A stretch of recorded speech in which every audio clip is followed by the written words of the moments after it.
Good morning, Albuquerque. Thank you for joining this telephone town hall with Mayor Tim Keller. This is our 6th telephone town hall since March as we work to keep everyone updated in Albuquerque. For those of you who are wondering if you are connected, you are. Right now, you are in what is called listen-only mode, which means that you can hear me, but I cannot hear you. In just a moment, we will introduce Mayor Keller and other city leaders, and then we will open it up for questions. But first, let me go over a few housekeeping items. If you would like to ask a question, you can press *3 on your phone, and you will be put into line to speak with one of our staff members. Again, if you would like to ask a question of Mayor Keller, you can press *3 on your phone, and you will be put in line to speak with one of our staff members. They will hop on, take down your name and your question, and then you will return to the town hall. Then, if you hear your name, you will be live to the entire conference and can ask your question directly to Mayor Keller and city officials.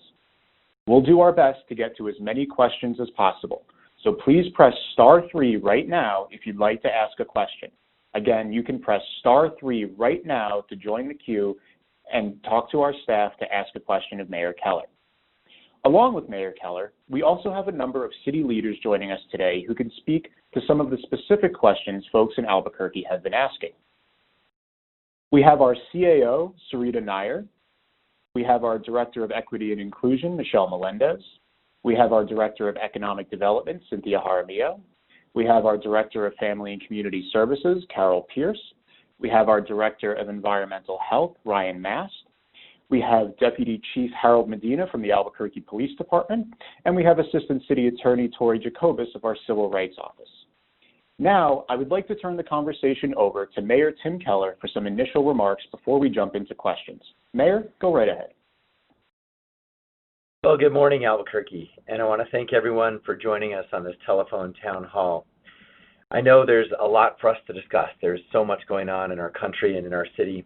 And of course, right now, across the country and in our city, we're faced with some very big challenges directly related to the corona pandemic and our long legacy of racial injustice that has reached a tipping point with the murder of George Floyd. For us, there is much to go over today, and we're going to try and touch on as many questions as possible. So I'm going to keep my opening remarks actually quite short so we can get to those questions. Just to touch on a few areas, I want to remind everyone that when Corona struck, we know that folks were rightfully fearful of their lives and their livelihood.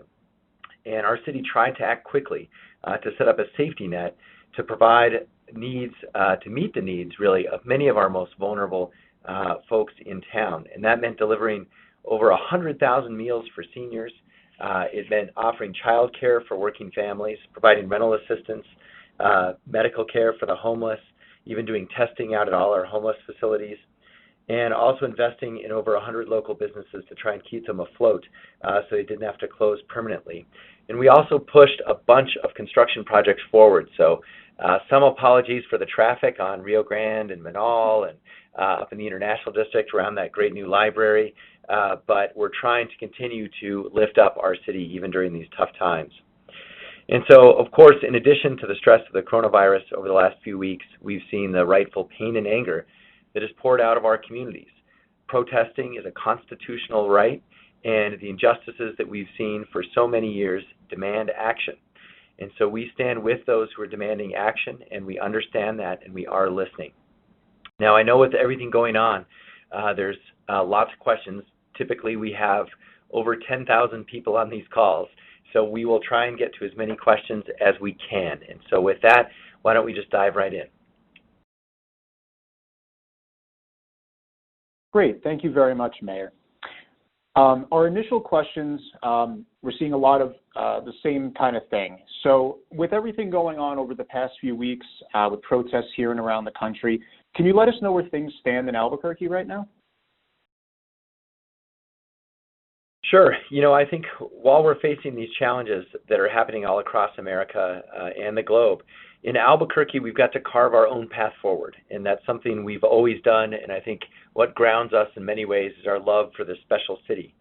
And so for us, these crises, they've revealed cracks in the system, and part of it is around also revealing our strengths. And so we know that in our city, we're no stranger to tough challenges.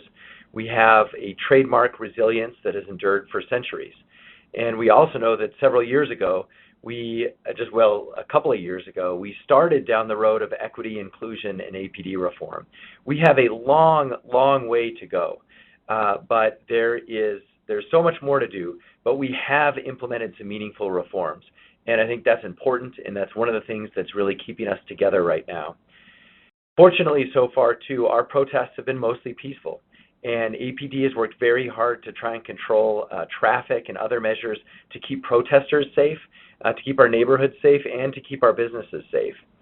Now, we know that, unfortunately, a small group of agitators, in a couple of situations, have led to some damage, and also we know that shots have been fired in a couple of situations, both of which will, of course, mean that APD has to engage and just break things up in a de-escalated way as best that they can.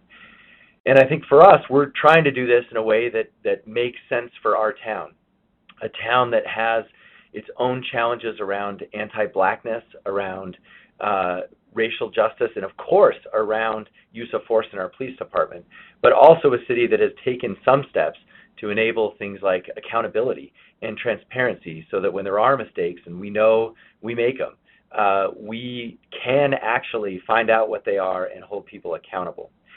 So for us, I think our city, we did not do a curfew, and a lot of folks wanted that, and I think we made a very tough decision to say that that's not right for Albuquerque. Almost every city who did a curfew saw much, much more violence and damage, and also they've seen many more protesters be hurt, and they've seen officers being hurt. And so I think now, after several days of peaceful protest, but powerful protest, we're continuing to carry forward in our own way in Albuquerque.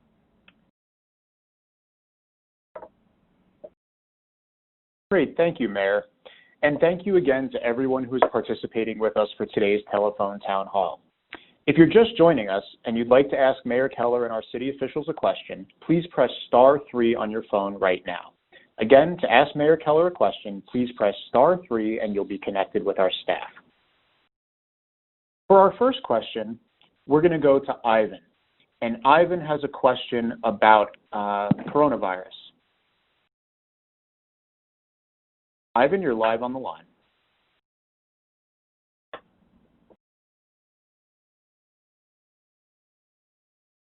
Ivan, can you hear us? Okay. All right. Well, I'll summarize Ivan's question for you. Mayor, the question is, if there's a spike in COVID, is there a plan, and what would constitute a spike? That's a great question, Ivan, and I know I've been watching around the country a little bit on this, and I think there's a lot of concern around this. And so for us, number one, the state is also watching this closely. And so the plan, first and foremost, is to pause reopening where we're at. So in other words, right now, depending on if you want to call it sort of phase 1 or phase 2, but this sort of 50% open and no large gatherings and events and things like this. The first plan is to just contain. So we just stay in that phase. We don't move forward. And then the second phase, really, if we have to go back, will involve, I think, targeted approaches where there are heavy outbreaks. For example, if it's like nursing homes, or if it's a particular office building, or if we're seeing challenges around supermarkets, then we're going to have to see us really scale back and increase, again, social distancing and reduce volume. So we're hoping, though, that can be done, as opposed to a statewide process or even a citywide process, that can be done in a targeted fashion.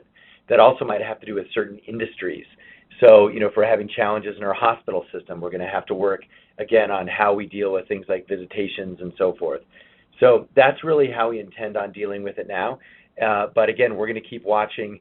The rest of the country has seemingly been ahead of us in sort of a bad way, but a good way for us, in that we can watch what's happening there and be prepared.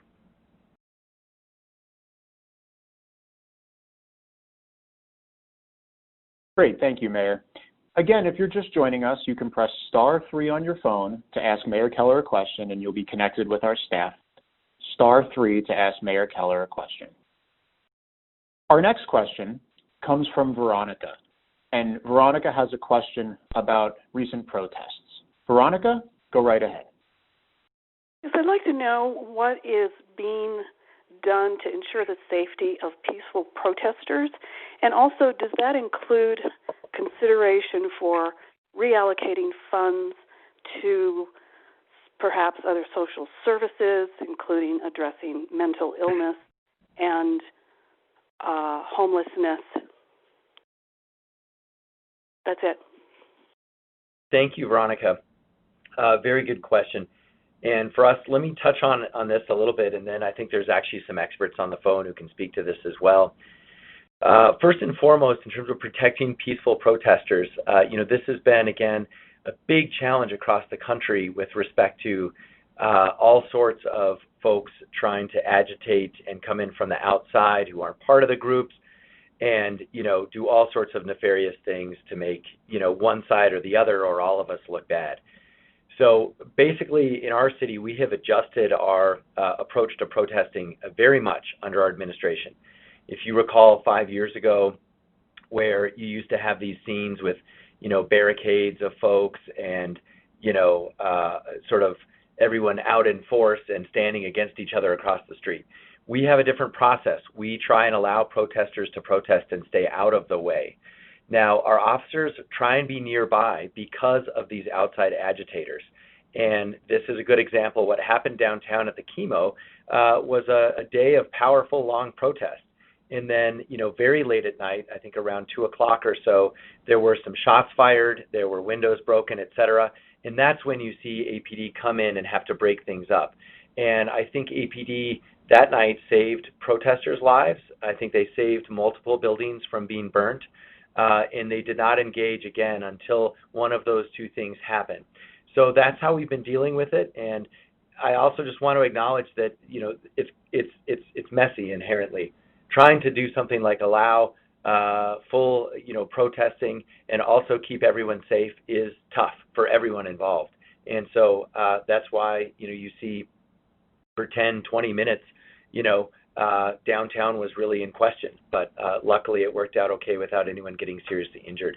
But let's touch on some of your other areas too, because especially on mental health and on homelessness, we've been pushing hard. I've been trying to build a homeless shelter for 2 years, and I desperately need partners to join me in urgently doing that all around the city, whether it's UNM or the county. But why don't I start with giving some space to our CAO. She's the woman who runs the city and oversees the police department as a civilian, Sarita Nair. Thank you, Mayor.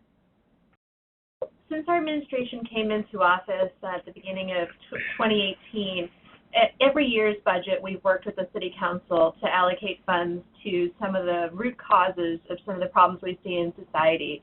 And the mayor ran on a platform of fighting crime from all sides, and that meant that we don't look at law enforcement as the only resource for making the public safer, and we don't look at criminalization as the only tool for addressing some of the problems that we see. So we have invested, for example, $2 million additional dollars over the past 2 years in youth programming, and we know that that's an important part of the public safety equation to give young people somewhere to go to be safe, to be seen, and also something to do other than maybe get into trouble.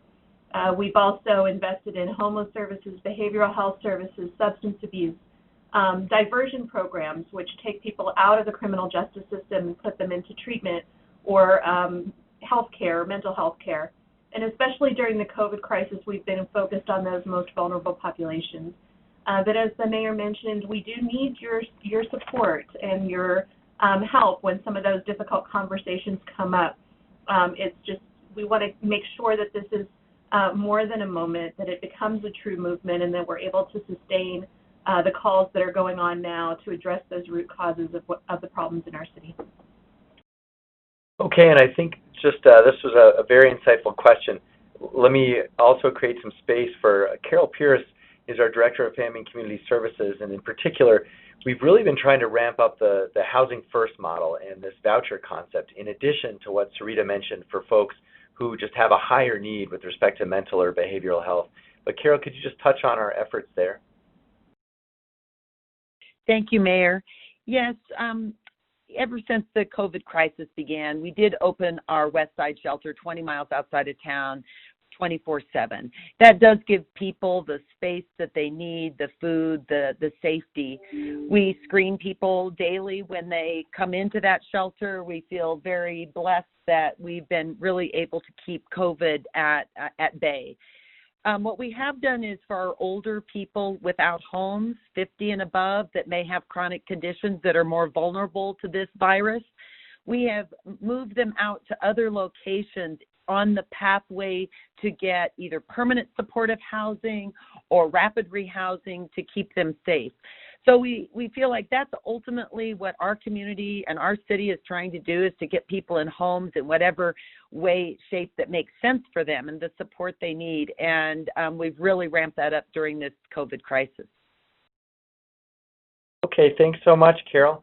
And before we take more questions, let me also hand it over to our Civil Rights Office just to talk about their role with respect to, obviously, civil rights, but even in this time with protests and so forth. Tori Jacobus, go ahead.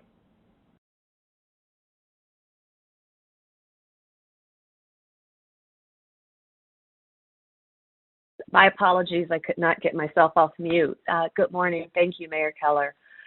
So my name is Tori Jacobus. I run the Office of Civil Rights for the City of Albuquerque.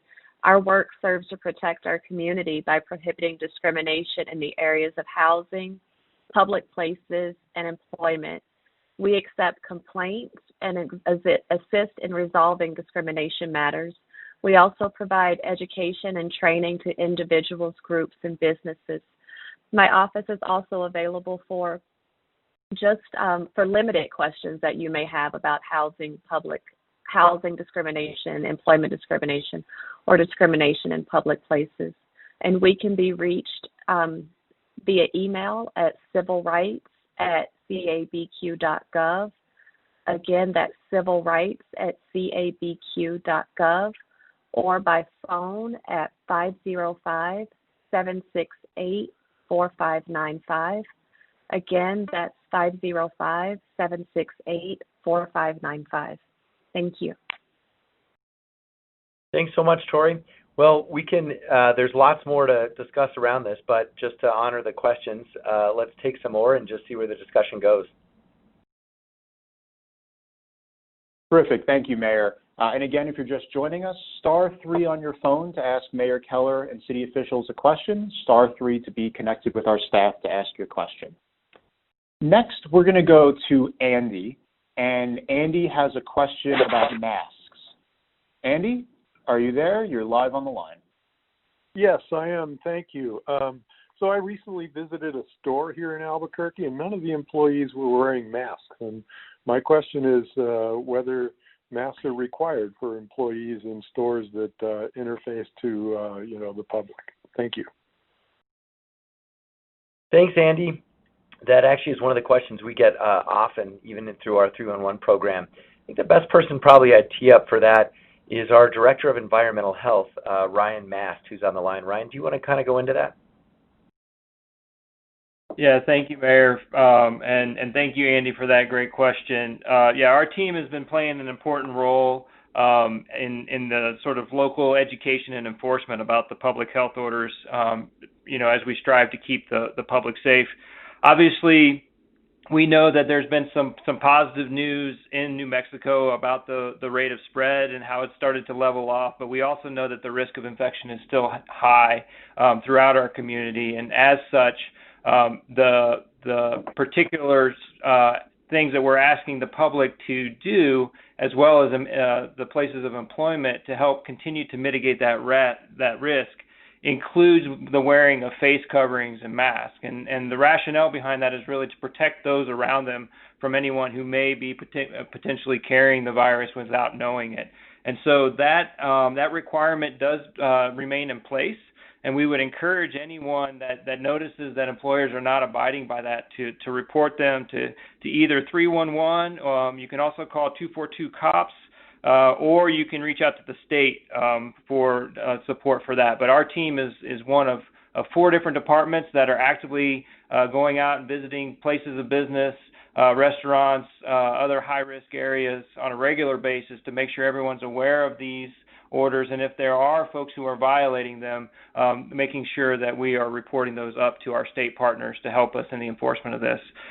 We are encouraged by the information that's coming out, but we also know that we need to continue to open up slowly and slowly reduce any of these measures in place if we want to avoid any of those spikes in cases moving forward. And so really appreciate the public both complying with this when they're out amongst others, but also letting us know when this is going on in places of businesses so we can go and make sure that they have the information they need to keep us all safe moving forward. Thank you. Great. Thank you, Director. And a reminder for anyone who's just joining us, you can press *3 on your phone to ask Mayor Keller a question, *3 to be connected with our staff to ask Mayor Keller and our city officials a question. Next up, we're going to go to Daniel. And Daniel has a question about how our police department responds to certain calls. Daniel, you're live on the line. Hello. I just wanted to introduce myself. I'm Daniel Strones, and I serve on the ADA Advisory Council to you, Mr. Mayor.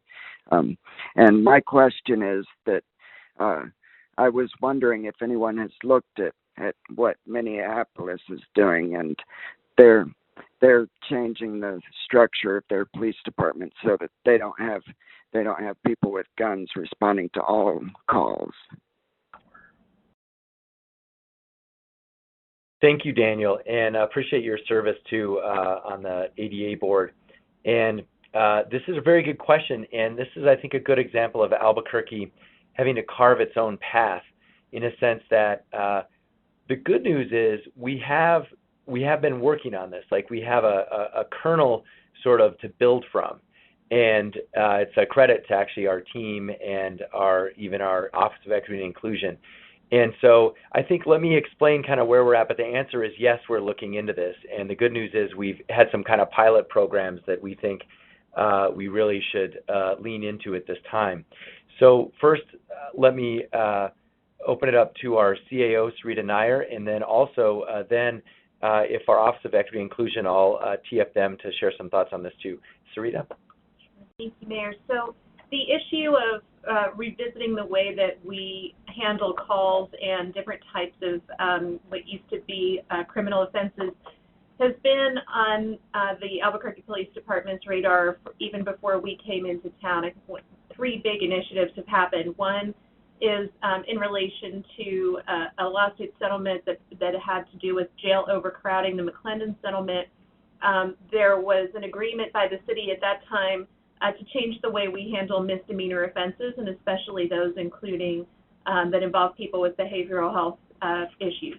And so that right there sort of took a lot of those responses out of the criminal justice system and put them into more of a treatment setting. And second, we have these types of calls that we used to call down and outs. Now we call them wellness checks, but basically someone calls 911 because they see someone asleep on a park bench and they don't know if they're healthy or if they're having a health problem. Historically, the police department would dispatch police units to that type of call. We took a look at that and said that is not an appropriate use of police resources and is more likely to escalate the situation than to help. So we transferred those calls over primarily to the fire department, who is now working with some of our other departments to bring the right level of response and in a health-focused response to those calls.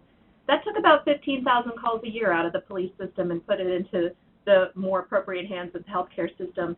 And then third, we've been working with the Children, Youth, and Families Department to make sure that we're responding appropriately on those calls. So historically, even a report of headlights would result in a police call-out, and that we know that those would be more appropriately handled by a social worker from the Children, Youth, and Families Department, and we've made those changes as well.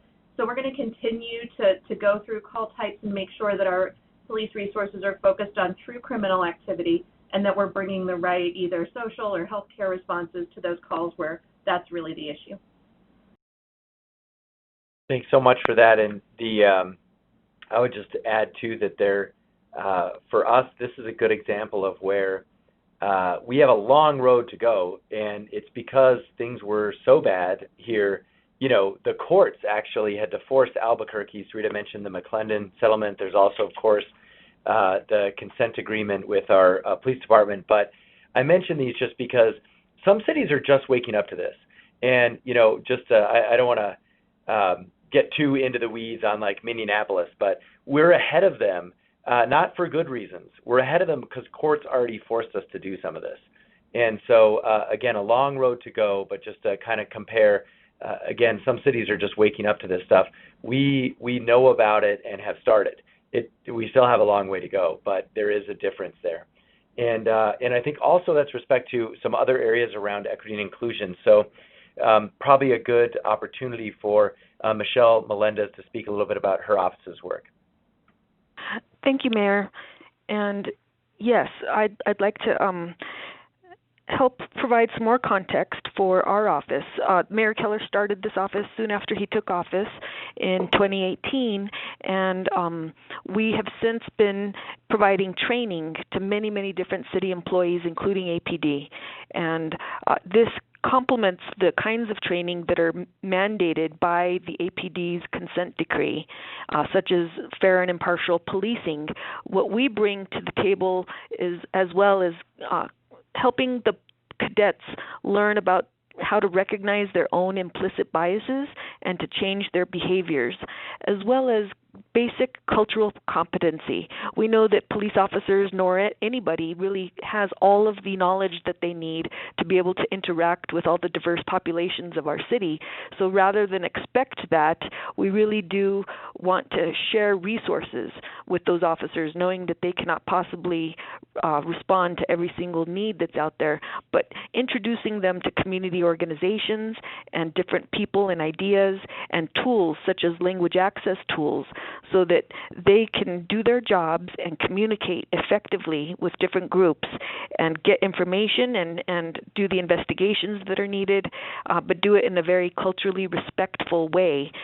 Given that we have many, many different languages spoken in Albuquerque, we have many different native tribes and tribal members living in our city, and refugees from dozens of countries in our city, and that we really see that in our office as Albuquerque's greatest strength. And our mission of our office is to help equip and inspire all parts of our city government to embrace equity and inclusion as our goals, and to help each of our departments do an even better job of reaching out and including all members of our community in all of the different kinds of municipal services that we should all be able to access equitably. And thanks for the question.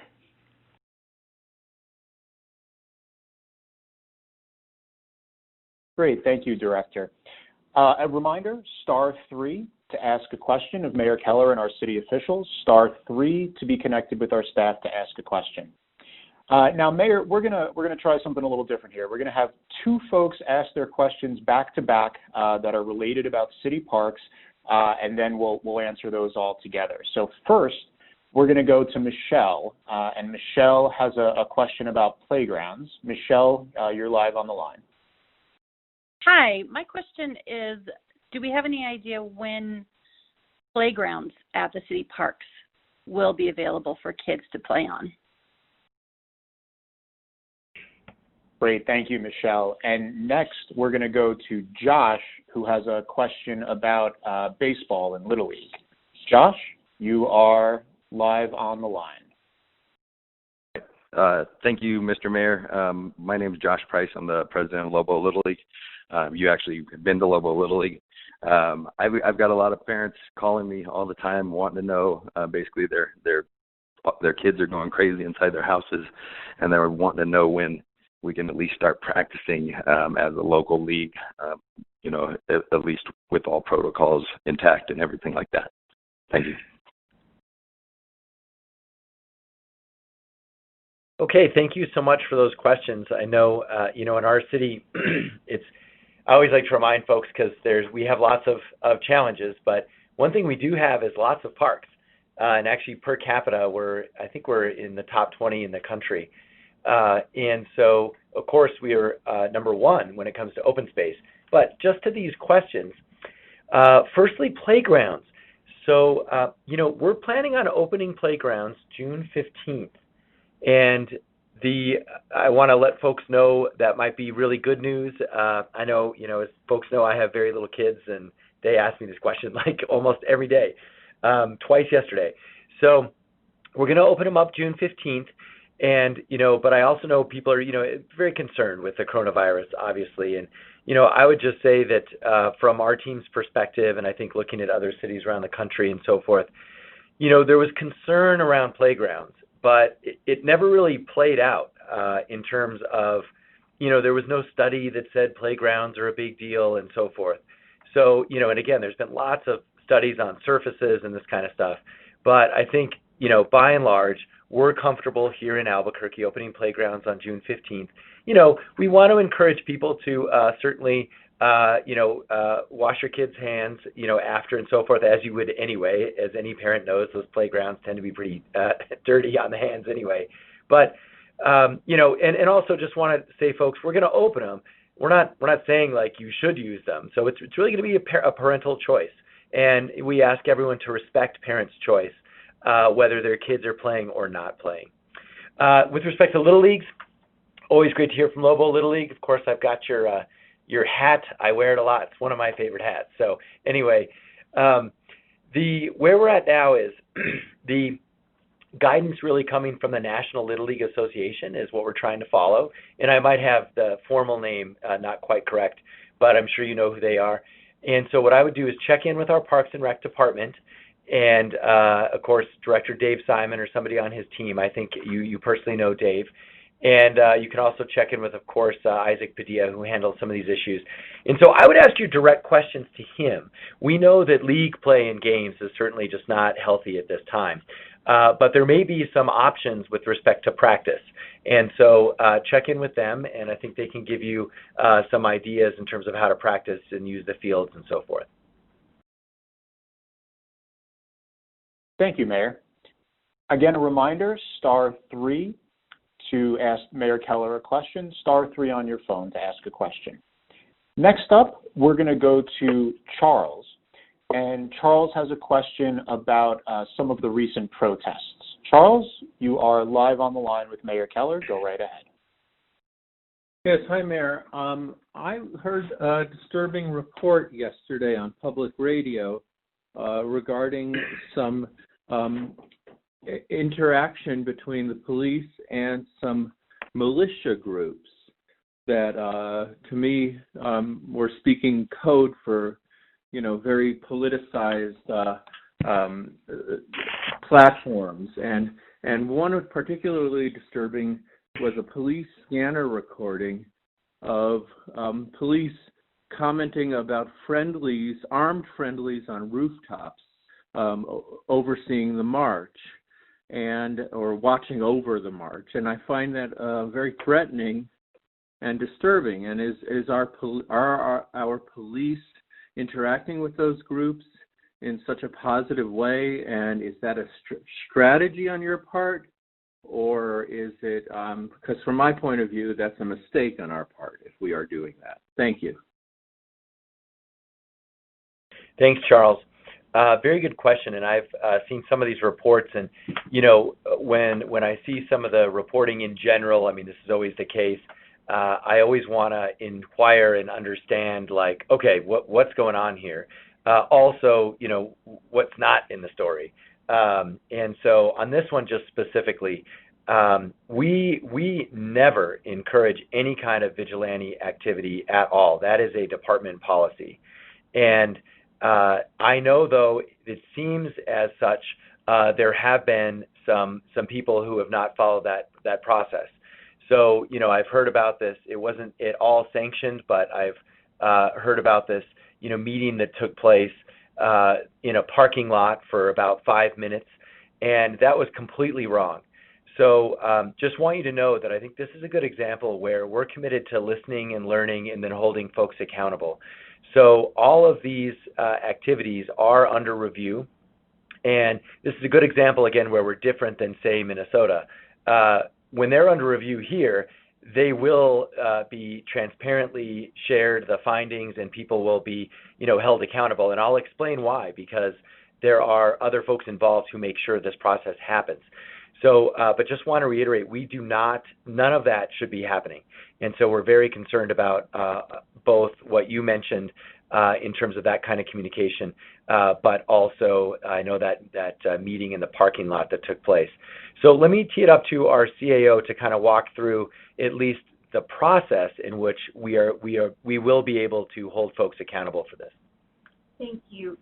So we made a decision that all of these complaints related to the video that the mayor alluded to and any other reports of officers appearing to condone or even encourage the presence of armed folks at protests is going directly to the Civilian Police Oversight Authority, the CPOA. And the reason we did that was because we know there's a lot of concern about this, and we agree with that concern. We wanted to make sure that the public had an open channel to make those complaints and share any evidence related to these issues, and that they would take the lead on this investigation so that we could make sure there's a public forum for airing all of these concerns because we share them. Just want to reiterate that that is not an official position, and officers who are encouraging or condoning that type of behavior will be held accountable. And I would just add too, I think it's good that the people are asking about this and sharing it, because this is one way in which we find out about it as an administration. But I do want to remind folks that we've had situations, even back when, whether it was different demonstrations over time, like the Open Up folks and things like this. And there are also lots of myths out there. So I think what's great about the process that Sarita described is that we need to hold folks accountable for what actually happens, but we also have to debunk, other things that are just people trying to stir things up. But this one we're very concerned about, and we will let the outside independent group make their review, and then we'll take action. Okay, I think, let's see. And with that, Alan, back to you for some other questions. Great, thank you very much, Mayor. And as a reminder, *3 to ask a question, and you'll be connected with our staff. Next up, we're going to go to Faith. And Faith has another question about APD. Faith, go right ahead. You're live on the line with Mayor Keller. Okay, thanks for taking my questions.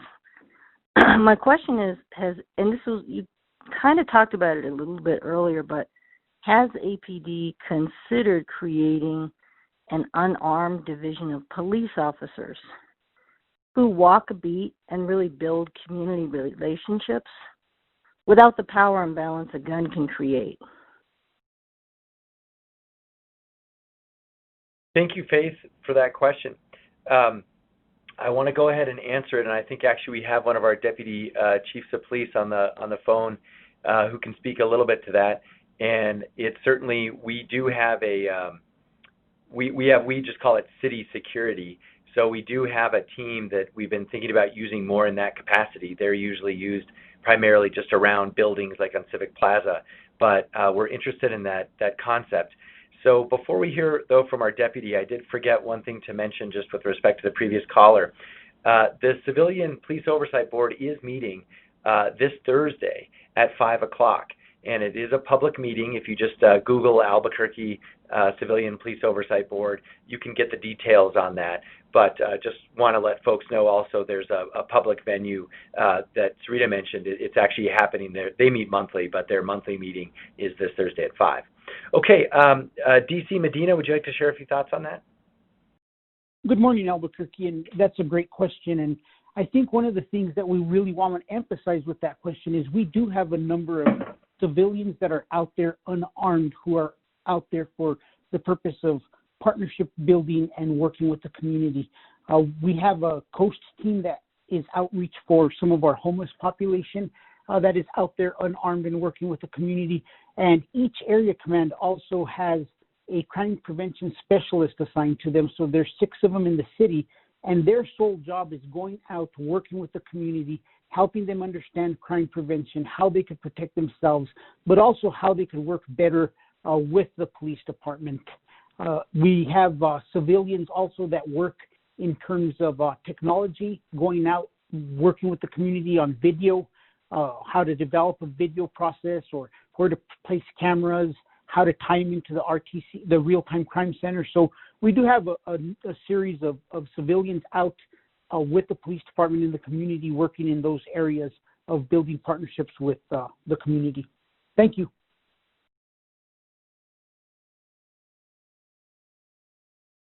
Great. Thank you very much, Deputy Chief. As a reminder, *3 to ask Mayor Keller a question. Next up, we're going to go to Donna. And Donna has a question about infrastructure. Donna, go right ahead. Oh, hi. Thank you. Yes, I wondered with all the other things that are going on in our city, who's minding the infrastructure? Our streets and roads and buildings need to be maintained, and I think that the city's doing a great job, but I hope that we haven't become lax on minding the infrastructure. Can you tell me what is the process for some committee or how is that done? Who minds the infrastructure? Thank you, Ghana. That's a very good question, especially in these times. And so let me, I think, first just honor the context with which I think your question's coming from. We had a number of shortages in key areas at the city, both around actually social workers, around civilian law enforcement, like even the coast teams that the chief mentioned, but also around a lot of our infrastructure projects, and then Corona hits, and so our budget is way down. And so, I do want folks to know that we are in a much better place than other cities, and so I'm grateful for that. But these are very difficult times, and that means that some things like weeds, medians, restriping, we were very concerned that we would have challenges being able to do some of those kinds of infrastructure things.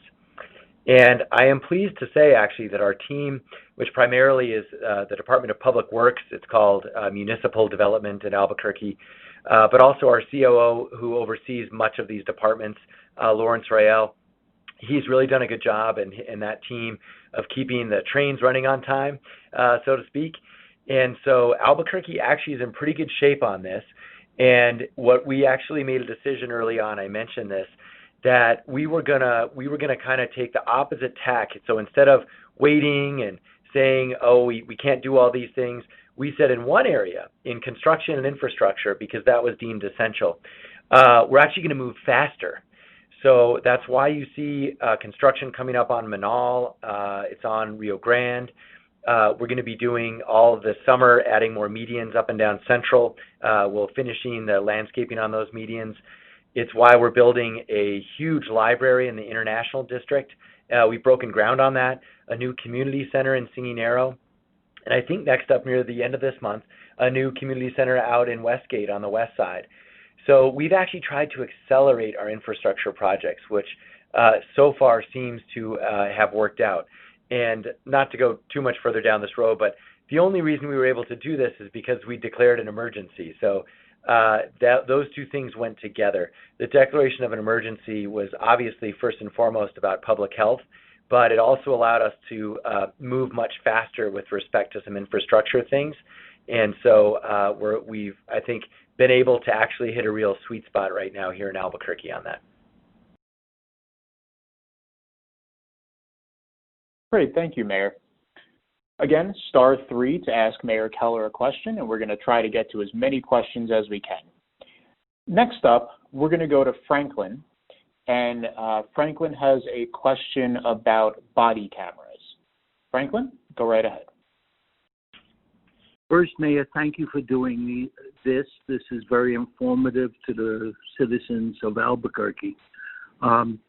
The question I have is, what is your position and what is the city's position about police using body cameras?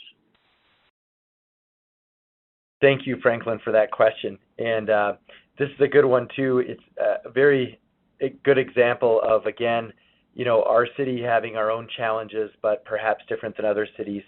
Albuquerque does require body cameras, and we've actually enhanced. When we started with body cameras, there was, the cameras don't work, or people didn't know how to turn them on and off, and for years we had, inconsistent usage of those cameras. Now, after a lot of investment and a lot of policy change, at least for the past several years, we have made body cameras not only required but routinely used, and in a way that brings accountability to everyone. So that is where the Albuquerque Police Department is at. But there are some kind of other issues around this. I know even nationally they're looking at following our lead essentially. But there's a lot of law enforcement in town. It's not just APD. But those specifics, maybe Sarita, if you could touch on those a little bit. Sure. Thanks, Mayor. So overall, our department at this point in time is just supportive of the use of on-body cameras, even among field officers, because it also protects them, and it makes sure that there's a clear set of evidence relating to every police interaction. Unfortunately, our county sheriff's office is not using on-body cameras, and that does create confusion even among the people who live here who don't necessarily know or shouldn't need to know the difference between the police department and the sheriff's department. Yesterday, the public defender's office marched and wrote an open letter asking the DA to help hold the sheriff accountable for instituting those body cameras. I know the county commission has tried to do that, but that is a big gap in our city. Our motto is that we should be working as one Albuquerque without regard to a council district or whether we're in the city or the county.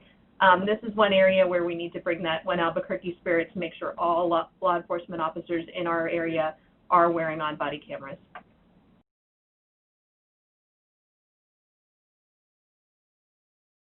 Great, thank you.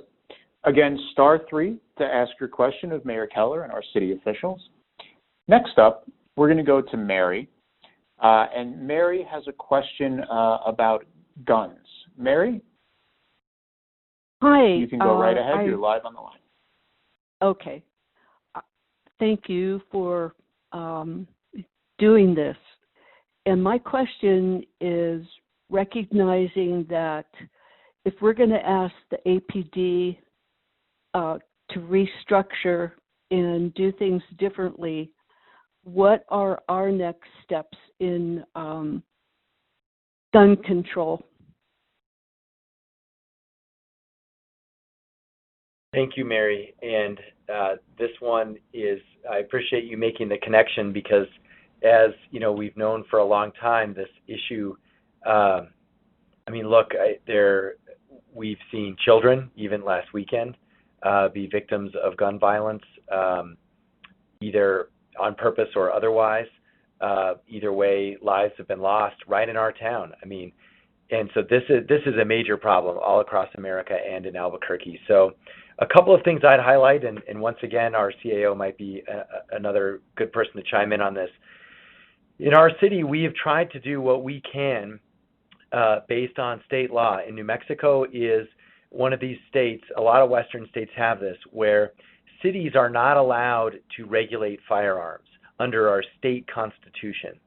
So unlike LA or New York or other cities that can, have their own regulations on firearms, we are forbidden to do that as a city by our state constitution. So we very much support changing that, and I have actually even going back to when I was a state senator.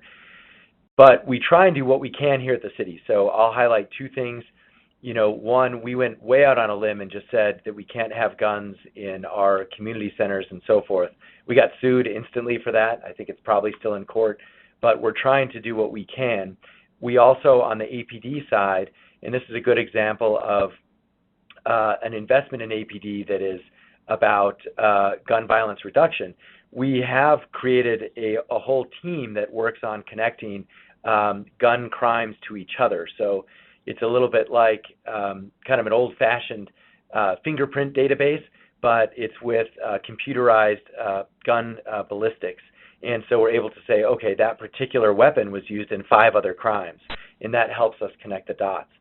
So we're very passionate about this. Unfortunately, because that state law, there's a lot of things we can't do. But anything else you want to touch on that, Sarita?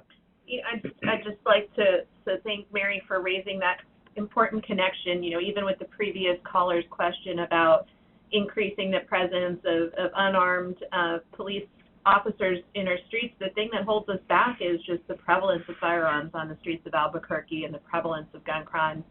And you know, until we continue to work on a global solution for making sure that we are taking guns out of the hands of repeat offenders and felons, that we're conducting thorough background checks, that we're enforcing the common sense regulations that already exist, it's going to be difficult to take the steps that we hear the community wanting. And so we just we agree that there is this link between needing to work on the gun violence issues in our city and police reform.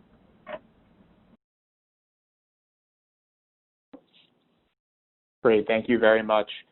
We've got about 10 minutes left here, so hopefully we'll get to a few more questions and then hand it back off to the mayor for some closing thoughts. Next up, we're going to go to Holly. And Holly has a question about education and poverty. Holly, go right ahead. Hello, Mayor. I've been keeping my eye on some statistics for New Mexico as far as disparities and rates of poverty among races. And in 2019, African American poverty was nearly 10% higher than white poverty in New Mexico. So I want to know what's being done in Albuquerque to specifically address that issue with not only with children's education, but with adult continuing education and providing opportunities and encouraging growth economically for our African American communities. Thank you for that question, Holly. And these, you know, these numbers, I've seen them all across the country, and they're just such a sad reflection of, you know, decade after decade of, in many ways, just institutional racism. So we're trying to do what we can with respect to some of this, and there's a lot more we can do. But let me start with some of our experts on this. Michelle, if you want to speak a little bit to this, and then we might also see if Carol can speak to some of the programs she's doing. Michelle?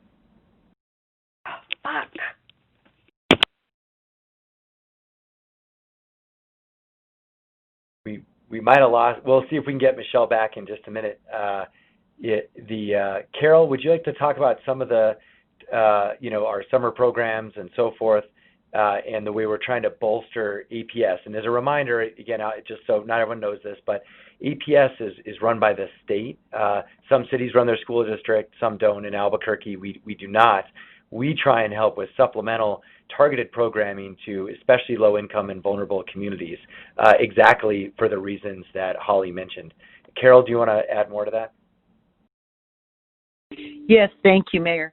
You know, yesterday, our community center program for youth programming began with about 700 youth, and that's free programming for parents that are working, parents that need the support to provide that positive youth programming for all children in our community. In addition, we have 5 sites at APS that we work with them to provide that access to before and after school programming, but in the summer, the summer youth programming. I think what's really important in all these programs that we do is that there's breakfast and lunch available for those children participating. And that's really important when children aren't in school, that they have access to the important nutrition that they need. Similarly, I'd like to add that in our 25 child development centers, also that's providing a critical safety net service to families in our community. And those have not stopped without fail over the last 7 weeks. They've been doing things remotely, having graduation, pre-K graduation celebrations recently, and we look forward to opening those very soon with children there face-to-face. But I think that speaks to the safety net we're providing. Thanks, Carol. And just to broaden that, through other departments in aggregate, we help. And we do have a report on this on our website that we do. One of our top priorities when we came into office was expanding the number of vulnerable children that we can help. And so last summer we were up to about 30,000. And to put that in perspective, that's almost half the kids in APS. That's how big the city's lift is in this area. Now, obviously, this year we have fought. I think we're one of the only cities in the region that is doing this even under the public health order. We're only probably able to help about 10,000 kids this summer, but we just made it a priority, even though it's very complicated, to still be there for these kids during the summer. I think Michelle is back on with us, but I do want to mention we are in regular contact with different groups in the African American community, and there are many, so we're not deeply involved with everything. But for example, we helped support and set up the Black Chamber that is new in Albuquerque, and we were, I think, the first government partner to join that. And also, for a long time, we've worked with the Black History Organizing Committee. And also the Roots Leadership Program is a very important youth development program that is city supported. So there are some other ones too through our cultural services team. But let me hand it back to Michelle for some perspective from her end. Thank you, Mayor, and I apologize for hitting the wrong button. So in addition to all those leadership development and programs and children's and youth programming, our office, the Office of Equity and Inclusion, has also begun looking at our own city workforce's demographics, because we know that city jobs are good paying jobs, good stable jobs with benefits, and have been for many years a good source of income for people of color. And so one of the things that we are doing is revamping our own city's workforce equity initiatives so that we are really doing much more outreach and engagement and recruitment of people and looking at every single way that we can level the playing field and give every single person in Albuquerque the opportunity to get those good jobs. And we recognize that it begins with those early work experiences, because when people start building their resume, they've got some history and experience under their belt, they're much more likely to be able to keep getting good jobs and build from that. And so it starts with our youth employment and how we do that outreach and making sure that many, many young people of color are getting those opportunities. And then it starts with how we are recruiting for our own city jobs and analyzing that and helping directors see their own data so that they can take efforts to increase their outreach and increase their retention of people of color and the advancement opportunities.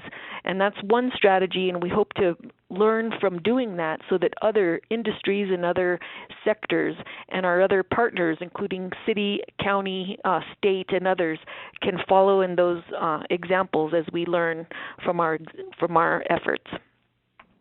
Thank you for that question. Thank you, Michelle. And as we're running out of time, our last question here, Mayor, I will summarize some of the questions we're getting about local businesses and then hand it over for some closing thoughts.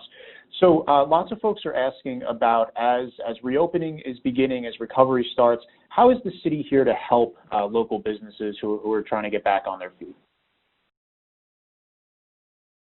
Thanks so much for that question, Alan. And I think we do have Cynthia Jaramillo on she's our Director of Economic Development. So I'm going to ask Cynthia to really speak to that. Go ahead, Cynthia. Certainly, Mayor, and thank you all for joining the call today. And I know that we're at about 1 minute to the end of the town hall, so I will be brief. I would like to offer up, first of all, our website. That is cabq.gov/economic development. But I want to let you know that our small business office is working directly with small businesses, not only in the downtown area, but also throughout Albuquerque, to help connect them to resources that are available locally, statewide, and also federal resources.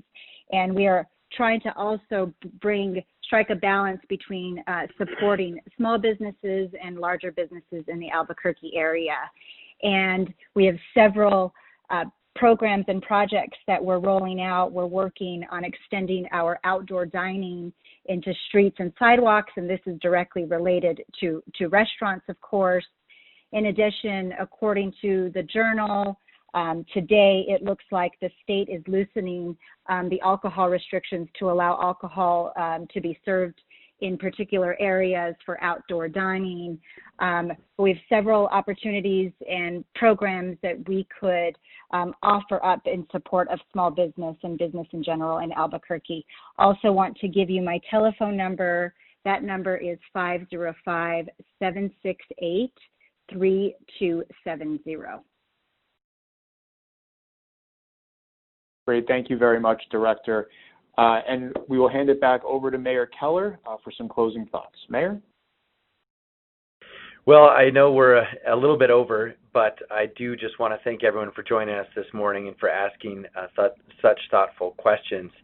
Let me finish up just by saying that, as we both reopen the city and renew our commitment to justice, Albuquerque continues to carve our own path, and we want to make sure that we do what's right for all that live here, for things like constitutional community policing, but also for our kids, for our local businesses. We know it's a long journey ahead, but we're taking it together, and we're doing it with resolve and with passion as one Albuquerque. Thank you so much, and we'll look forward to our next town hall. Great. Thank you, Mayor, and to all of our city officials who joined us today to provide key information for everyone. And thank you to everyone for participating in today's Telephone Town Hall. You can visit cabq.gov for the latest information or call 311. And if you'd like to leave a message for the mayor or we didn't get to your question, please remain on the line and you can leave a voicemail in just a moment. This concludes the Telephone Town Hall. Thank you.